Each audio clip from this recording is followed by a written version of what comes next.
Bharatiya Janata party Gujarat પ્રદેશના અમારા શીર્ષ નેતૃત્વના આદેશ અનુસાર એમની માર્ગદર્શિકા અનુસાર ગઈકાલે અને આજે એટલે કે ઝોન 1 જ્યાં આપણે અત્રે કાર્યાલય મધ્યે બિરાજમાન છીએ ત્યાં 6 મંડળો એટલે કે રાજકોટ, લોધિકા, કોટડા, પડતરી, જસદણ અને વિછિયા આ મંડળોના જિલ્લા પંચાયત અને તાલુકા પંચાયતના સંભવિત ઉમેદવારોની શેષ પ્રક્રિયા પૂર્ણ થઈ છે. એ જ રીતે ઝોન 2 ગોંડલ ખાતે ગોંડલ નગરપાલિકા, ગોંડલ તાલુકા પંચાયત, જેતપુર તાલુકા પંચાયત સાથે સાથે જામકુરણા તાલુકા પંચાયત, ઉપલેટા અને ધોરાજી તાલુકા પંચાયત આમ એ અને એમની જિલ્લા પંચાયત સીટ નગરપાલિકા અને તાલુકા પંચાયત આમ કરીને 36 જિલ્લા પંચાયત, 202 તાલુકા પંચાયત અને ગોંડલ નગરપાલિકાની 44 જે સીટો છે એના સંભવિત ઉમેદવારો અને મારા પાર્ટીના કર્મઠ કાર્યકર્તાઓ જે બુથ સુધી કામ કરતા આગેવાનો છે એમની શેષ પ્રક્રિયા પૂર્ણ થઈ છે.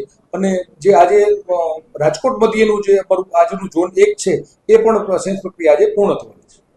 કેટલા દાવેદારો અત્યારે આવી રહ્યા છે અને કઈ રીતનો માહોલ છે? અંદાજિત જોઈએ તો બંને ઝોનમાં મળી અને 1500 ની આસપાસનો કુલ આંકડો છે અને એક સીટમાં એવરેજ 7 થી 8 દાવેદારો છે દાવેદારી કરી રહ્યા છે.